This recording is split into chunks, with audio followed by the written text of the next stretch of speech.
There is a mass exodus of doctors moving into this market void. That means an increased competition and all of the business challenges that come along with it. So in this webinar, Dr. Osborne is going to take you through crucial marketing techniques that will help you understand how to position yourself in your community as the functional medicine or nutrition expert, the quickest and easiest way to find new patients who are willing to pay for your services, internal marketing strategies that can increase your revenue while making your patients happy, how to get free training for your staff to turn them into an unstoppable sales force. And as part of this, we obviously want to talk about the man who is making this possible, and this is Dr. Peter Osborne, who is a world-renowned expert in the field of gluten and grain sensitivity, as well as orthomolecular functional pastoral medicine. Dr. Osborne is the author of the highly acclaimed new book, No Grain, No Pain, and if you don't have a copy, you really need to get one. It is a fabulous book. It's published by Simon & Schuster, obviously available online. It's also in stores everywhere. Dr. Osborne is a doctor of chiropractic. He is board certified clinical nutritionist and an advisor for Functional Medicine University. He is the clinical director of Origins Healthcare in Sugar Land, Texas, and is passionate about educating people and helping them to heal through root cause resolution. Dr. Osborne. Thanks so much for that wonderful introduction, Mira. And I'd also like to thank Perk Integrative Health for helping put this event on as well. They're actually one of our big sponsors, and we've been using their products and services for the last 16 years, and just a big shout out and a thank you to Perk for helping us get this information into the hands of doctors and healthcare practitioners.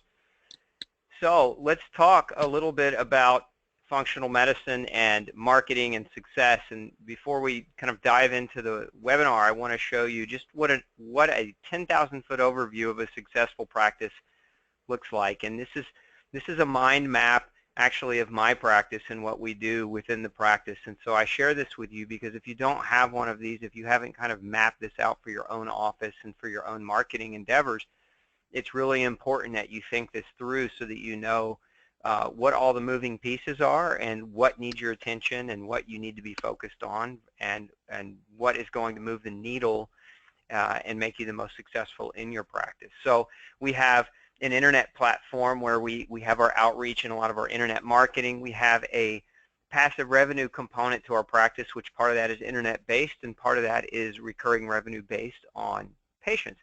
And then we have the Brain Lab. The Brain Lab is where we come up with new ideas and things that we want to implement within the practice and in our online platform, just to make it better for our customers, to make it better for us, to make it better for our customers. And then we have our office platform. And today I'm going to be talking about this office platform piece. So let's dive into it. Now, a little about me. I've got 16 consecutive years of success in clinical practice. I've been in the functional medicine realm that entire time. This is not something that's relatively new to me that I'm just getting into. My office and my practice has been functional medicine from the get-go. Best-selling author. I'm a successful internet entrepreneur, and I coach elite doctors on practice success. You might have seen me or seen some of my work if you've read my book or if you've been online and seen or ever read anything on Gluten-Free Society. That's our foundation. So enough about me. Let's dive into the lessons. What we're going to focus in on today is, number one, how to position yourself in your community as the expert in your niche. We're going to focus on the quickest and easiest way to find new patients who are willing to pay for your services.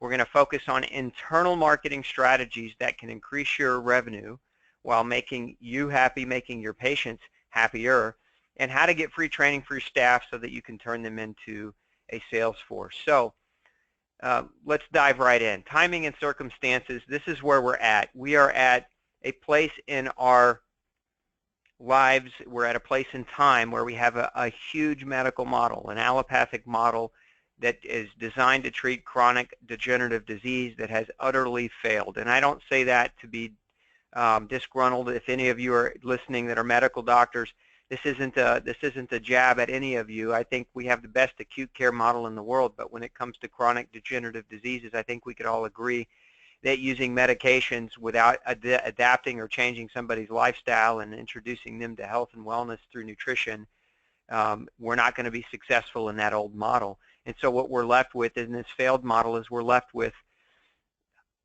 a lot of frustrated patients. There are 100 million people suffering with chronic pain-based diseases. That's a lot of frustrated patients who aren't finding meaningful long-term resolutions. And so this is a huge market, right? A huge market. So that's where the opportunity is. It's in between the failed model and the frustrated patients. And this is where functional medicine practitioners can really step in and shine and fill that gap. But in order to do that, you have to have the right mindset. You have to have the right philosophy. And so in talking about mindset, you know, there's this old saying that the customer is always right. And it's one of the probably the most interpreted sayings, and it's that the customer is not always right. The customer is only right if they're right for you. And what I mean by that is if you are attracting the types of patients who really don't want your service or that are challenging everything that you do or are not a good fit for your practice, you're going to be struggling trying to make them happy by basically sacrificing your practice. And what I mean by that is if somebody comes into your practice and let's just say that they're one of those types of patients that doesn't want to listen, they don't want to comply, that instantly for you should be a red flag. A non-compliant patient gives you 80% of your problems. And as another old saying goes, 20% of your customer base gives you 80% of your problems. And so then the solution becomes to fire that 20% of your customer base. Now, for many docs, that might sound like a daunting or scary task because, one, you're worried about the litigiousness of patients coming after you for basically declining them care, but two, you're worried about the financial burden that might come with firing patients. For every patient you fire who's non-compliant, you free up space for a patient who is compliant and who's willing to pay you and willing to appreciate your knowledge and your value. And I want you to think about that, and this is where mindset comes in. So the first step is you have to attract the right patients. You have to align with your vision, meaning that if you have a vision, and many doctors, they create a practice, they don't have a vision. So part of this is you have to, aligning with your vision is critical to creating the practice you want versus the practice you have. So if you have no vision, you really don't have any long-term practice roadmap. And so creating the vision, what is the vision of the practice that you want to create? Do you want to create a practice where every day you go in and it's a struggle to get people to comply? Or do you want to create a practice that every day is a joy and you love your patients and you love treating your patients because they've listened, they embrace the knowledge and the wisdom and the gift that you're giving them? You know, so you have to think about those things, and you have to make sure that all of your marketing and all of your endeavors are to create that practice of your dreams, not just to create a practice that is busy, but driving you into the ground. I know so many doctors that I've trained that they've come to me because their practices are busy. They're seeing 20, 30, 40 people a day, but the type of people that they're seeing are the types of people who don't want to comply, who don't really want to listen, and so they're actually burned out. The doctors are burned out and they're miserable because it's a mismatch. Their patients or their customers, think of your patients as customers because they are. This is marketing. So your customers, if your customers don't want what you have to offer, then you're going to have to convince them. And so you're going to be convincing people all day long, and that takes 10 times more energy versus having somebody who already knows they want to buy. They already know they want you. And so that's an easy sell. That's an easy transition. And so think about your mindset and your philosophy. What kind of people are you attracting into your office? And there are certain filters that we use, and we'll talk a little bit more about that here shortly.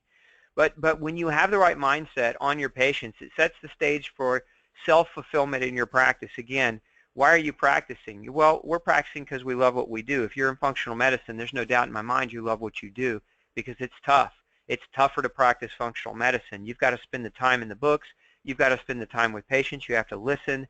It's not just a prescription pad and out the door, and then the next person in the trough is waiting for you. You have to spend a lot of time and effort and put a lot of power and energy into your patients. So you're doing it because you're passionate, so let's make sure we get the right kind of people who are passionate about your message into your practice. So what that does when you see the right kind of patient is it creates an energy within your office. It creates an energy in your staff, it creates an energy in your patients, and it makes life so much easier. So again, remembering that the customer's not always right, and don't ever be afraid to fire somebody who's not a good fit for your office. In the way that we would approach firing a patient wouldn't be, get out of my office, I'm not going to treat you. You don't say that to a patient. But when you're doing your new patient examination, if you feel like that person's not a good fit, if you feel like that person doesn't match your philosophy, if you feel like that person is not going to be compliant, this is the opportunity that you have to let them know, listen, Mrs. Jones, I just don't think I can help you. Let me give you a referral to somebody I think is a better fit for you and your needs, because I don't want to take any of your money and not feel like I can help you.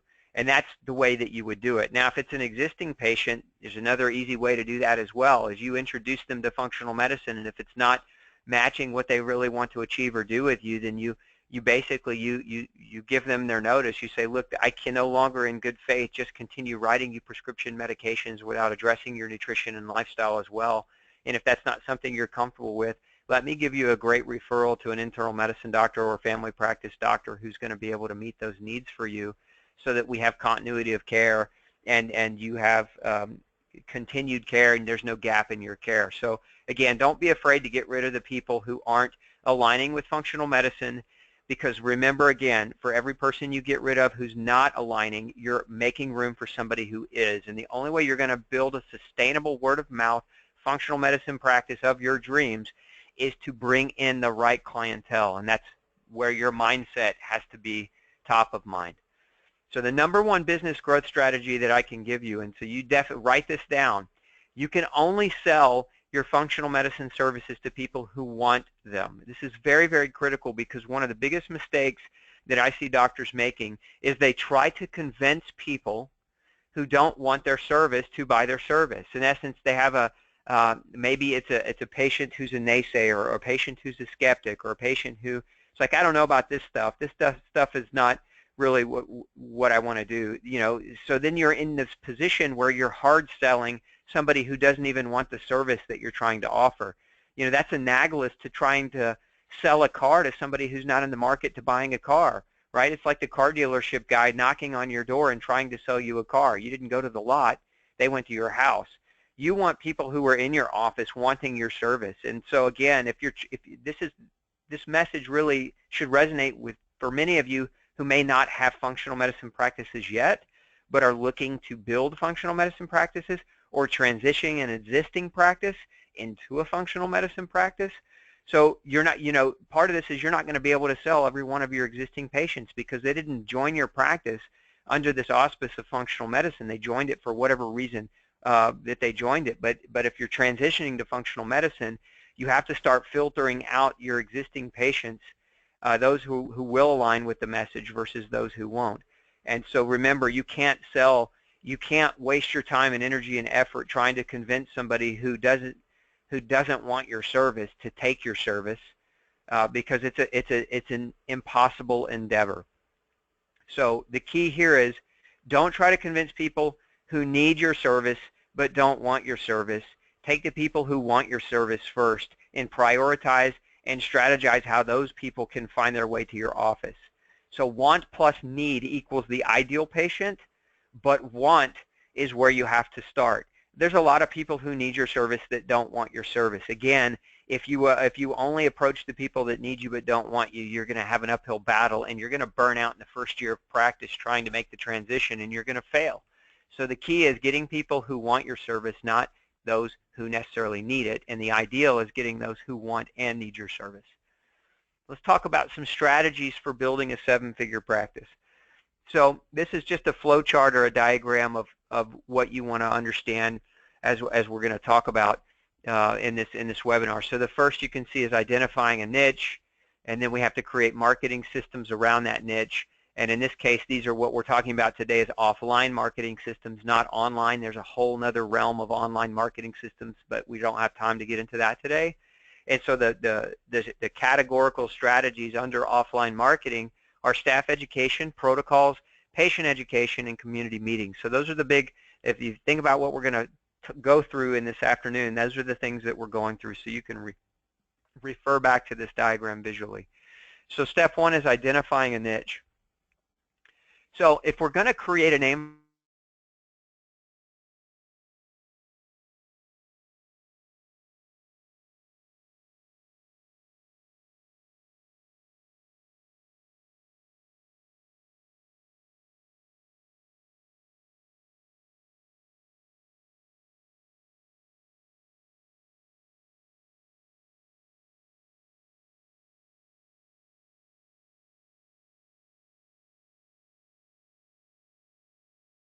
doctor with an expertise in allergies and nutrition? Are you a functional medicine doctor with an expert in neuropathy? You know, what is the niche that sets you apart from the rest of the crowd? Now, understanding this, a lot of doctors are hesitant to choose a niche because they think they're going to pigeonhole their marketing and pigeonhole themselves into basically a box where they're not able to see and treat and do other things with patients.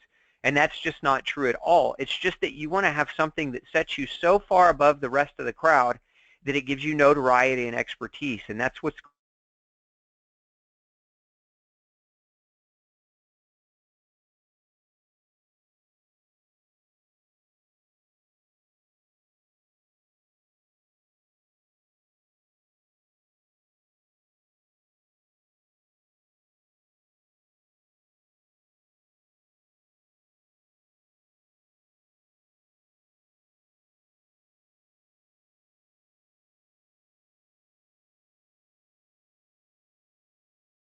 globes and masses.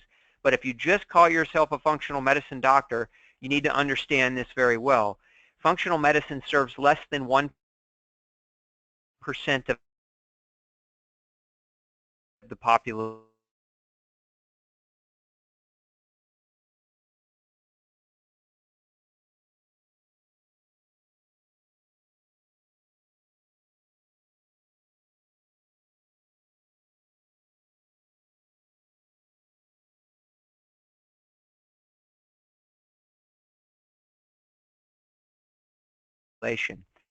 The average person don't know what it means. Half of them may not even know what a functional medicine doctor is, but most of them know that conventional medicine hasn't worked for them and they're looking for some type of natural solution. Ergo, this is where you enter. If you have a niche where you've marketed your niche specifically to this crowd, natural treatment or natural help for those with fibromyalgia. Remember, most people don't know what functional medicine is, but the ones that have fibromyalgia, they're looking for natural help, are going to be able to find you.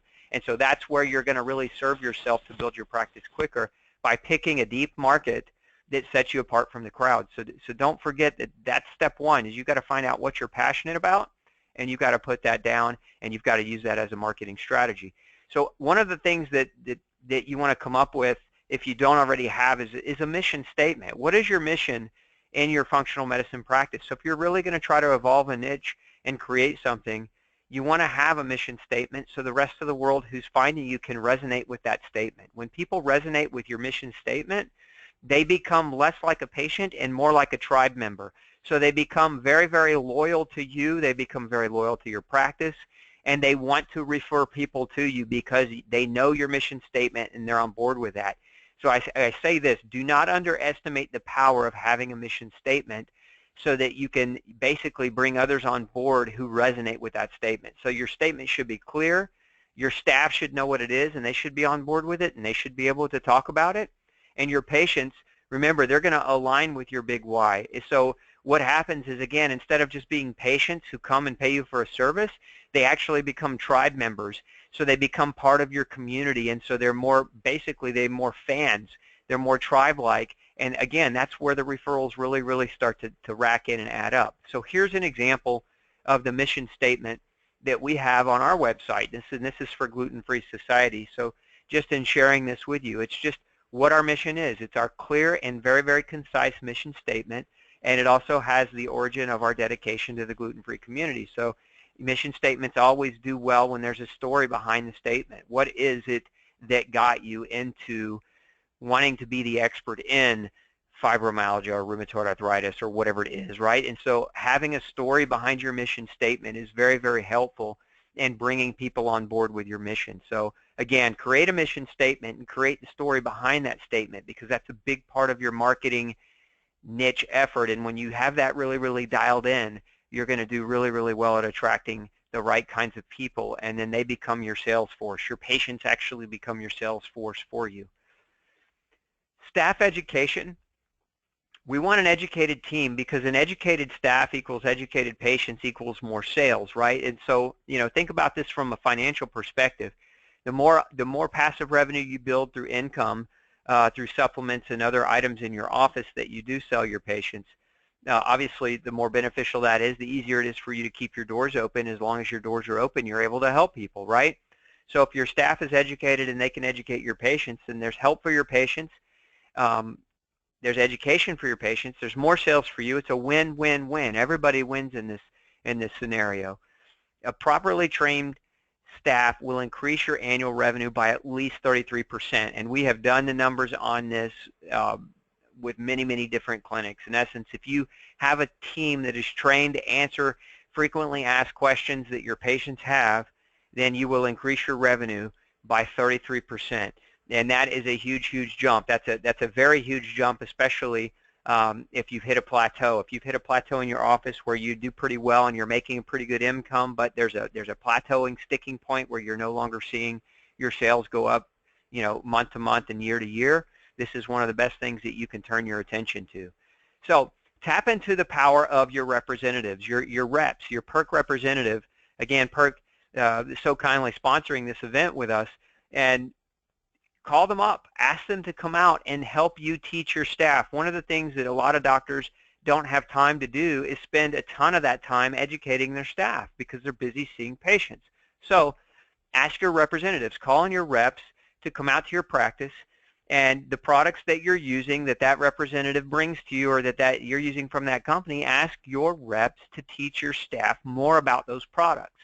And it very, very well serves you to have your staff prep for these meetings by creating an FAQ about the questions that are coming in from the patients about these different products. So like if customers are using, or patients are using, a particular product, and a question comes up frequently about that particular product, you should have an ongoing FAQ document in your office where your staff is ready to be able to answer those questions, one. And two, if you're doing staff training, where you should be able to address answering those questions the way you want your staff to answer those questions. But tap into the power of your rep and have some lunch and learns. We like to do a lunch and learn in our office at least once a month to keep my staff trained so that they're better armed with knowledge and information to educate our patients, so that when our patients get educated, then they realize that, hey, maybe I should use that allergy product instead of Allegra. Maybe I should use that joint product instead of using ibuprofen. Maybe I should use MSM and glucosamine and chondroitin, right? So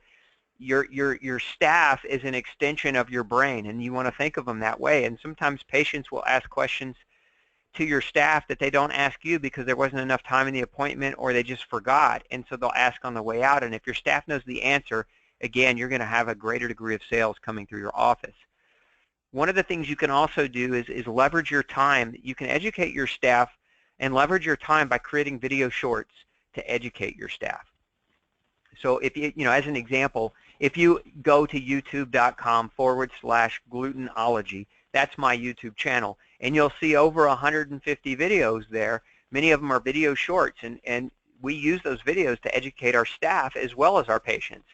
So, and it's my voice, and it's me doing the education, so I know the message is going to resonate. I know that what my staff is hearing is exactly what I want them to hear because they're hearing it from me. They're just not hearing it from me live. And so we use our videos, and we've organized our videos to create staff training sessions as well. So as you're thinking about what you want your staff to understand so that they can better educate your patients, think about how you can sit in front of your laptop and answer a bunch of questions really, really easily so that you can create this leveraged video to use forever in your office to educate. So if you have staff turnover, you've already created a series of videos that you want your new staff member who's coming in and trying to learn, you want them to understand. And so this is a great way to leverage your time, but do the work once, leverage your time, but create that staff education environment. The other thing that's really important here and you want to understand is that if you hire the right people and you have the right people working for you, they get super excited about learning from you. They get super excited about learning about natural products and about learning about natural solutions and natural options. So this is something that they thank you for. This is something that they really, really love and look forward to, is learning more about what you do and how you help people. So don't underestimate the power of your staff appreciating getting this knowledge in their hands. Not only does it, again, it makes them a better sales force, but it makes them happier. It helps them to grow.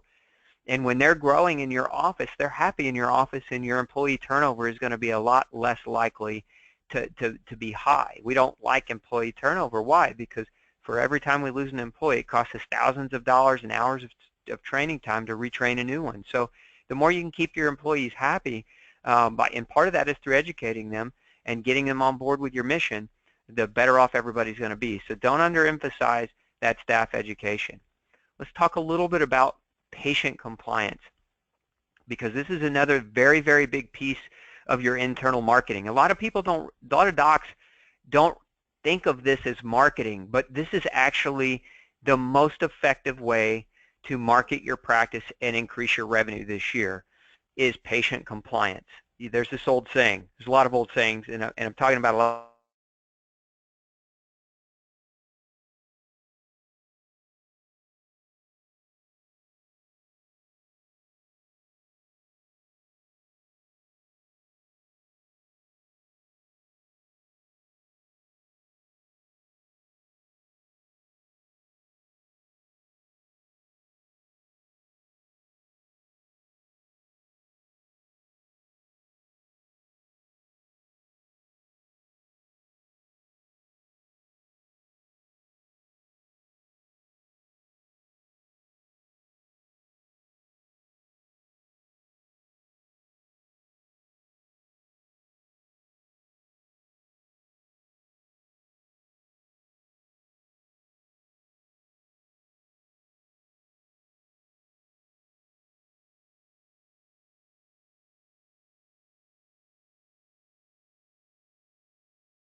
How long? Okay, so all these are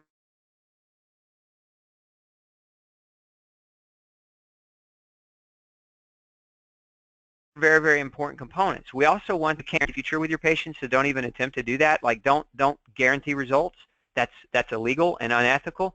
But you can give them an expected outcome based on your experiences, and so that's the way you should look at it.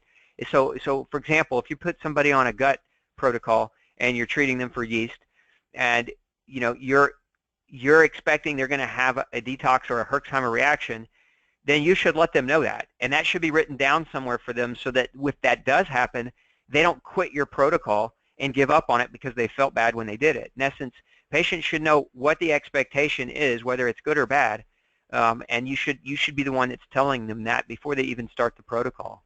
And then subjective and objective outcomes and follow-up expectations. This is huge in patient compliance. And what I mean by this is, subjective outcomes is whether or not your patient is telling you that they're getting better, right? And you should be monitoring this in your notes. One of the reasons why we use a 12-page questionnaire, aside from the obvious, which is we like to get a good detailed history with our patient, but we use a 12-page questionnaire because we go back and we use that subjective question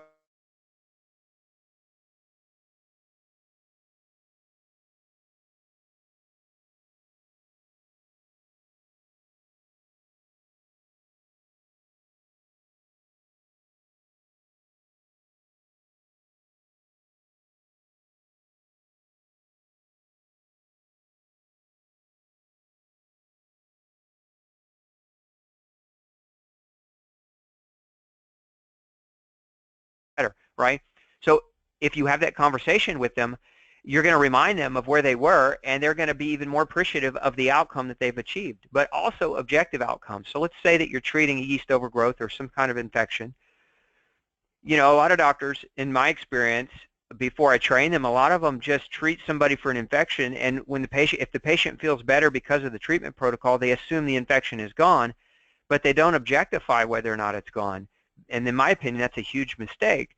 You want to, you've got, with something, and this is just an example, you want to confirm the kill of an infectious microorganism. If you deemed it appropriate enough to treat it, you want to confirm that you've treated it to completion. And so this is part of setting expectations on follow-up. So a lot of doctors miss out on this opportunity to follow up with their patients, and their patients end up going away because there's no follow-up process in place in their office. And again, that expectation, your patient should leave your office knowing when their next appointment is and why that next appointment is important. And so this is something you just want to establish as you're talking with them in those initial meetings. So if you have this knowledge in writing, your patient compliance will increase by more than 50%. And again, we've done the studies on this. It's a no-brainer. And when you get a 50% improved compliance, guess what happens to your clinical outcomes? Guess what happens to your sales? Guess what happens to your bank account? Again, everybody wins. And this isn't all about money, but money is important to keep your doors open. And money, you're in a business to make money.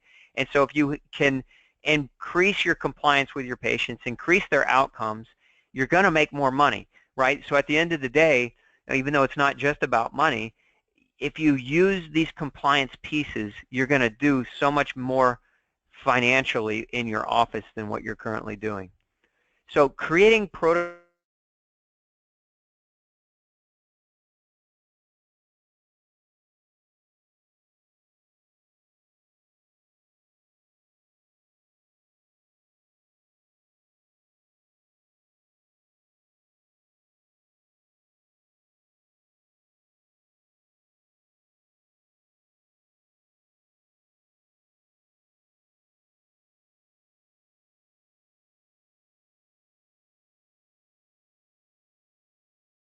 detailed instruction sheet.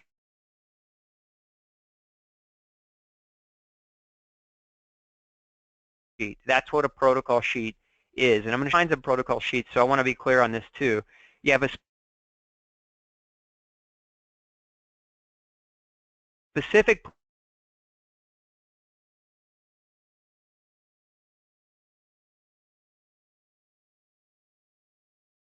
protocol sheet, which is if you have a patient needs to understand about protocol sheets as well. And we use these for simple things like allergy protocols. The patient is asking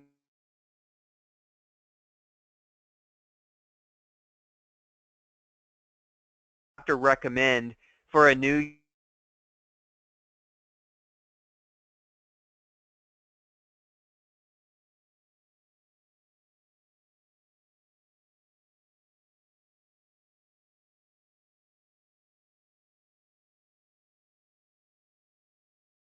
year's resolution.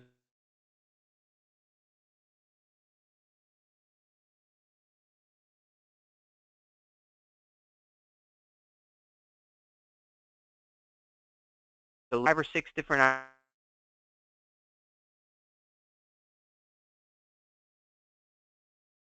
items that you're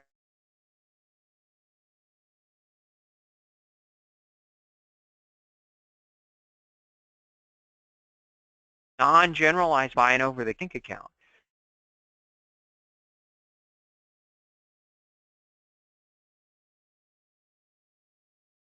So your staff can now access repetitive. That patient wants to refill a supplement. They have a running record of that. It's part of your medical record. We actually have in our system, we have a customized EMR system that we use that keeps a running record of all of our recommendations, so that if a patient calls and they're like, I don't remember the supplements he put me on last time and I'm running low on some things, can you refresh my memory of what that is? Your staff can pull that up instantly and have that at their fingertips, so that they don't, again, they don't have to waste time running and asking you, and then you have to look it up somewhere where you hand wrote a note. Keeping a digital record of these protocols for you and your patient is very, very, very helpful and will increase your compliance. And again, if it's digital, you can also email the digital copy to your patients. You can print it for your patients, and your staff members can pull it up digitally if your patients are calling in. So again, create those protocol sheets. Here's an example of one that we use. We call ours a Lifestyle RX. and again, personalized for, and then the patient's name, and then what we recommend that they're taking, and then specifically in what dose, whether it's with food, whether it's a divided dose, etc. So the specific instructions go on page 1. And then what we have, the other benefit to creating a protocol sheet like this is we have 5 pages in this particular example. But if you notice in each you see little hyperlinks, little underlined blue lettering. And so what this does, we send this out digitally to our patients. And so one of the things we recommend more than just diet and lifestyle changes that we offer in our office. We recommend water filtration. We recommend air filtration. We recommend our patients eat organic and grass-fed and wild-caught. So we want to give them resources that they can tap into, because if we give them the resources, we're going to increase their compliance. And if we increase their compliance, we're going to improve their outcomes. And if we improve their outcomes, they're going to refer other people. So we want this document to be so helpful and have so many resources in it that it's a no-brainer. The patient can pull the document up, they can click on the links, it takes them instantly to a web page where there's more additional resource that they can tap into. And not only are they thankful that they can get this information from us, but it also saves time for my staff, because now these patients are not calling my staff asking all these same questions, because we've provided it in a detailed protocol sheet for every single patient. So you want to have these types of protocol sheets in detail for every patient to increase compliance, to increase outcomes, to increase your bottom line. Now this is some example here of I said before, there are specific protocol sheets and then there are generalized. This is a generalized immune system support protocol sheet that we have. So cold and flu season, this is what we have. This is what we email out to our patients.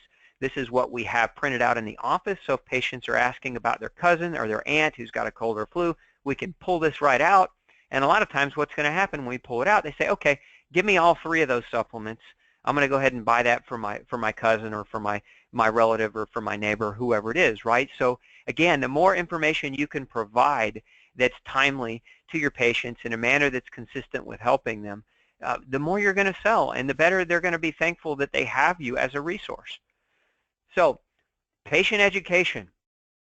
It's very, very critical to improving compliance, right? So patient education equals compliance equals human advertising equals referrals. What do I mean by human advertising? I'm going to give you a perfect example. Last week I had a patient come in my office. We've been treating her now for about 6 months. She's lost about 40 pounds. She was outside pulling her garbage can to the curb. Her neighbor saw her and didn't recognize her. That's how much she had changed and improved. And so when he looked over, he was like, oh my gosh, I can't believe it's you, the same person. What have you been doing? Well, right, she's human advertising. What did she say? She said, I've been seeing this wonderful doctor, and you know, he did all these tests, and he figured out I was allergic to this, and he figured out I needed to do this, and so it just worked like a charm, and now I feel so much better. And so now that patient has just had a conversation, right, and told that neighbor all about us because we affected change in her physical appearance.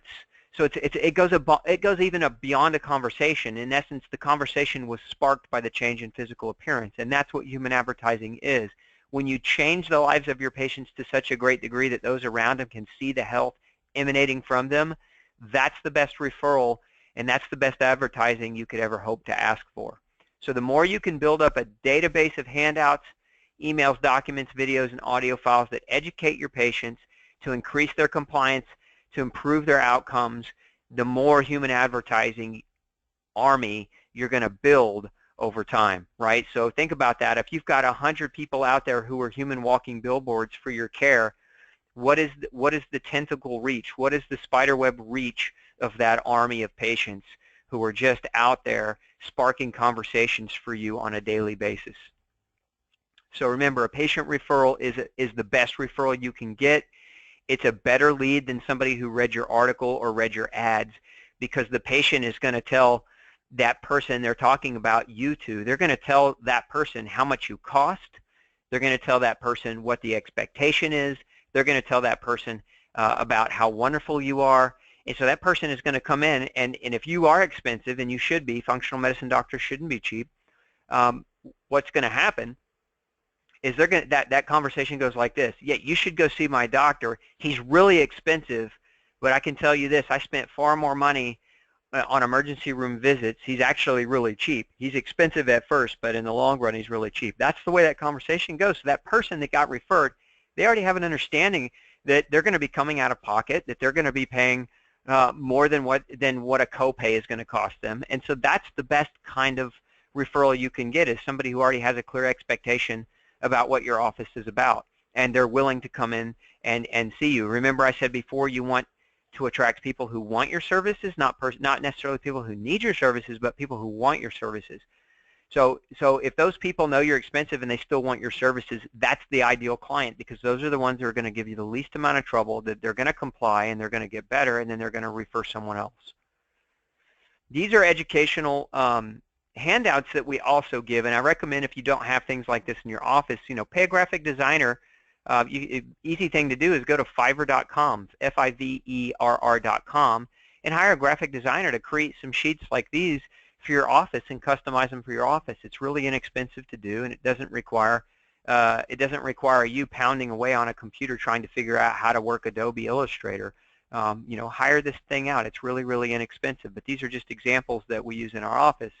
When patients ask what kind of fats are safe, or how do I get to sleep? I'm having trouble sleeping, right? We reference these, and my staff references these for our patients. So again, these are just examples of how if you create them, right, you will have them to reference for your patients, and you will cut down on confusion. And when you cut down on confusion, you get greater degrees of compliance. Okay, moving on. Become the expert in your local community. So this is, this is another phase of marketing, is being an expert in your community. And I said before at the beginning, I said you have to really pick a niche first, right? What are you going to be the expert about in your local community? If you're the jack of all trades and the master of none, then you can still have a good business, but you're not going to be the expert of something amazing. And you really want to stand out from the crowd, because remember, we're at a position right now where if you get into functional medicine and you start diving in now, you're going to have an advantage over a lot of other doctors. But we're on the tipping point in functional medicine. This thing is about to blow wide open, and doctors are going to be mass exodus into functional medicine, away from conventional medicine. And right now the competition isn't super high. So position yourself now before the competition becomes just ragingly high. So this is where you become an expert in something and pick that niche. And then from there, you can hold educational seminars or meetings for your patients, their friends, and their families. You can meet with other doctors, and you can let them know that you'll take on all their problem cases. One of the easiest ways to start building new patients in your practice, especially if you're starting out, is that every week call doctors up in your area. Just take them to lunch and take them to lunch and say, look, that patient who doesn't ever want to take the drug that you prescribe and they always give you a hard time? Send them to me. I'll take great care of that particular person, and I'll send you the patients that I have that don't want to follow through with the natural types of protocols and they want more of a medicinal approach. And we can develop a really good referring relationship back and forth. But send me all your problem cases, because those problematic patients, conventional medical doctors hate those patients. They don't want to deal with them because they never want to follow through. They don't want to comply with what the conventional doctor wants them to do. So they just become a point of frustration, a thorn in that doctor's side, and they're really ready to get rid of those people, and they're looking for somebody who will take them on. And so if you offer to do that, they're going to be happy to send them your way. You want to network with other business owners in your community. There's another old saying, it's not what you know, because you all know a lot. You're all extremely smart. It's who you know, right? It's networking with other business owners. So the more people you know in your town, in your local area, who know about you, the more you know who know about you, the more referrals you're going to get from local businesses, and also the more opportunity you have to refer to those local businesses.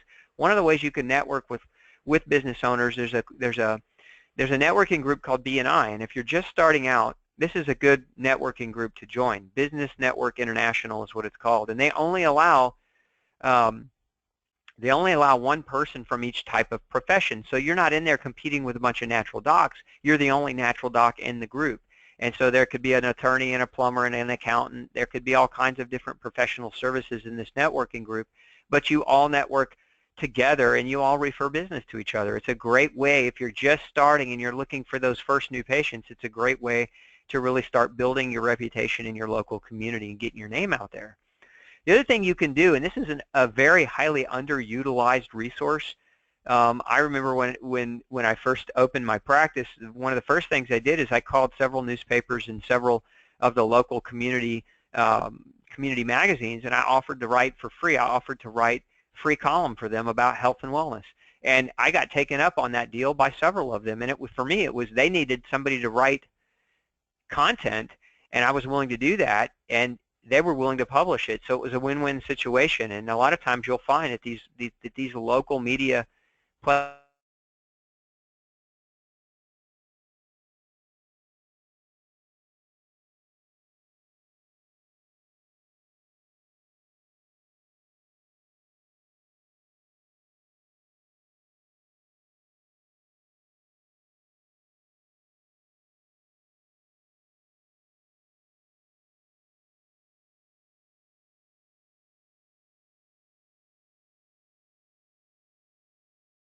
can absolutely do is call the person who's in your local TV area who runs the health piece. There's usually like a morning health show, or there's usually some type of focus on health that happens on news stations. Well, call the person or the reporter in charge of that. Call them up, look their phone number up, look them up and call them, and be persistent. If you don't get through the first 3 or 4 times, call them a 5th time. Send them an article. Send them a story idea. Right? Help them, and then they'll come to you for help in the future. We've fostered relationships with reporters now that has given us media coverage at least 20 times on major networks. So this is one of those things, if you don't ask, you never know what you could achieve. So make sure you're calling up your local station and making inroads toward those relationships. And then also have your office staff attend local health fairs to disseminate the information about your office. This is a really, really great way to build, just to kind of build a presence in your community. And if you don't have time to attend a health fair, your staff certainly, you could pay them to go and attend these fairs and just give your information to people who are looking for it. And a lot of big corporations are looking to provide wellness information to their workers, to their employees. They're doing that because they want to cut their health care costs. And so a lot of times, all you have to do is call up an HR department of a major corporation and say, hey, I'd love to come and do a lunch and learn for your employees. Let me set that up with you, and I'll come out for free and do a talk. And this is a very, very easy way to generate a lot of interest into your practice, into your office, especially if you're just starting out and you're just twiddling your thumbs because you don't have a lot of patients. Here's an example of what we did in our community a couple of years ago. We put on an event called Glutenology, and this event was about 1,000 people attended, and we had major media coverage of the event because what we did is we went big. We decided not to go small. We just decided to rent out a big conference center downtown in the medical area, and we said we're going to make this thing work, and so we committed to it, and so then we hustled to get attendance up, and I worked with vendors to pay for the event. So all the vendors that we worked with covered the cost of using the room, and then we sold tickets. We got about 1,000 attendees, and the way we did that was we brought in celebrity-based speakers.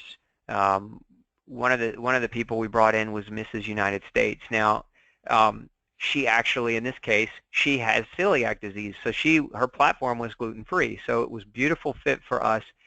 And a lot of times, minor celebrities don't really charge a fee to come out and speak. In this case, we paid her $500 to come out and speak.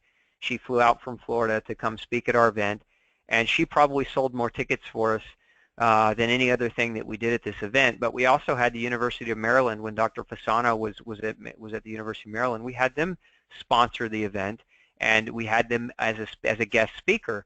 So this is how we were able to generate a lot of buzz and generate a lot of attendance, and it worked remarkably well. So again, we brought in celebrities, we brought in bloggers, we brought in expert doctors. All that leveraged our expertise within the niche that we picked, which for me, again, is the gluten niche. So it leveraged our expertise. Again, these are just pictures of people who attended. And so then we also had a private booth at the event for the clinic. And after my talk, so I was one of the speakers, obviously, at my own event, I was inundated with new patients. We actually sold $7,500 in product at this particular event, but we also signed up more than 50 new patients to come to the clinic. So, you know, events like this can be extremely lucrative and get your name out there and set you up for major media. So there's a lot of what I've talked about in this webinar so far. An event like this can accomplish many of these things simultaneously for you and catapult your success by years. And so this event was a huge catapult for our practice, for my practice here in the local Houston area. Again, I talked earlier about tribe building. When your patients align with your mission, if you have a mission, right? When they align with that, they become part of your tribe. They become part of your community. They do things crazy like pose with you wearing your gluten-free warrior bracelets or putting on your t-shirts, your gluten-free warrior t-shirts, and taking pictures and posing for you and sending that in. And that, again, it generates energy and enthusiasm and interest. It's public interest, and it expands beyond your local market. And so, you know, if you really look at this from a big picture perspective, you might be in a small town, you might be in a big town. It doesn't really matter whether you're in a small or big or medium-sized town. If you do this right, you expand beyond your borders of your geographic location, and you become a global entity in your niche.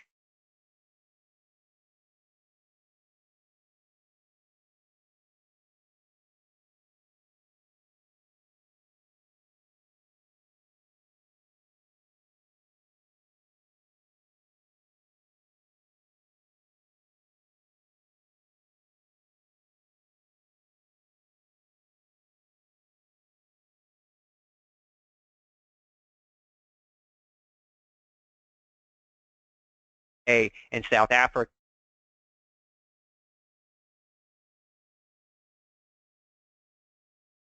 and the Netherlands on a regular day. Our office at this point is very much a global office. It's not limited to our local market. Here are other examples of how putting yourself out there in a bigger way is going to brand you and brand your niche and brand your practice and draw more attention to you.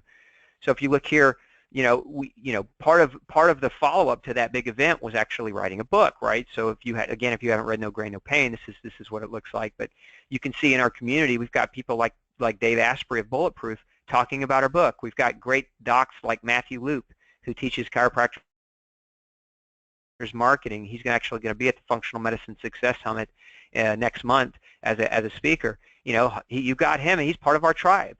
Right? You've got Mark Sisson and his tribe, Primal Blueprint, if you're familiar with those people. They bring us on board, and we make them part of our tribe, they make us part of their tribe, and so we all basically now, we've created a big enough presence at this point where we all can kind of share each other's information, and if you follow this path, I just encourage you, think big, don't think small. Think big, think outside of your own backyard, and you can achieve great things, and you can build the waiting list practice of your dreams. It has a global reach as opposed to a local reach. So your marketing plan mirrors your health recommendations. When you tell a patient what you want them to do, right, you tell them, look, this is the strategy. I need you to exercise. I need you to eat right, get sunshine, get plenty of sleep, drink clean water, breathe clean air. I need you to manage your stress appropriately. You tell them all those fundamentals, right? And you tell them, I need you to apply these fundamentals over time if you plan on getting better and healthy. And your practice is no different. There is no magic bullet to practice success. There's a lot of marketing companies that are out there telling you how you can get 1,000 new patients in 1 week with this new trick or this new gimmick. There's no trick or gimmick to success. Success is about applying fundamentals over time, and anybody who tells you any differently is a liar or a snake oil salesman.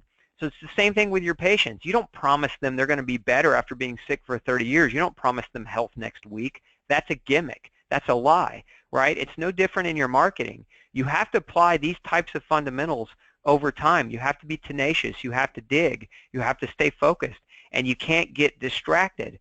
What distracts most doctors is all the shiny objects around them, the new niche patient-generating system, that can revolutionize your success overnight. No such thing as overnight success.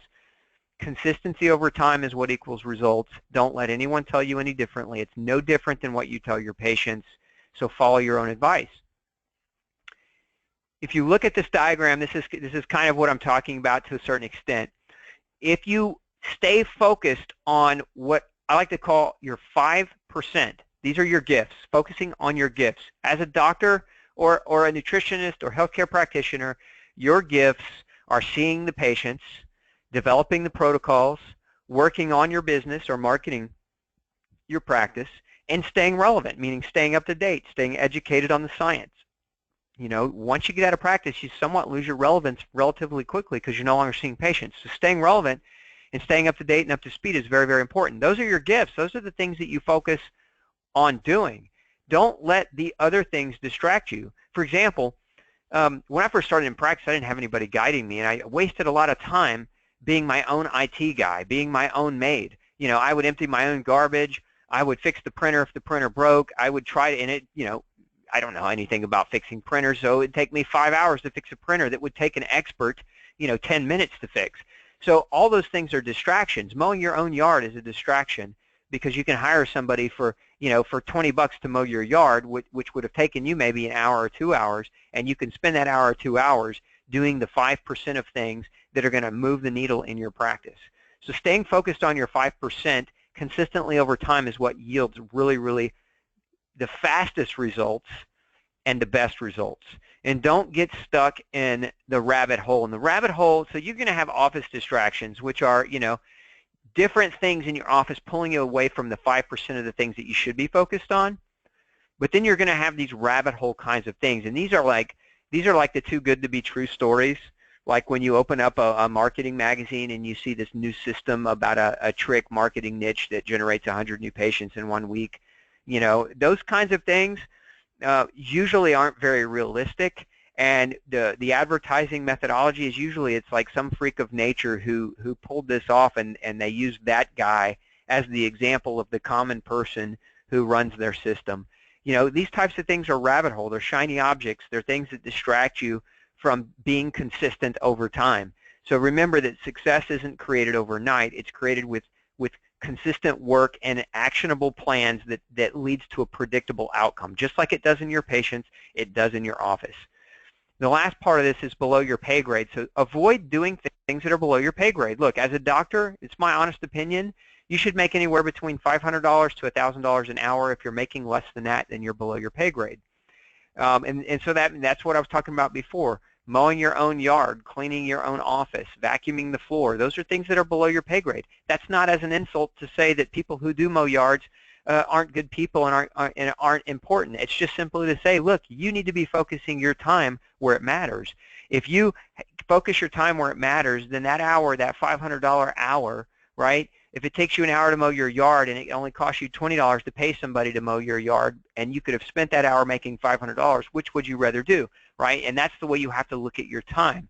You have to manage your time, and you have to leverage it by not being distracted by office things that don't pertain to you, rabbit hole items that are too good to be true, or things that are below your pay grade.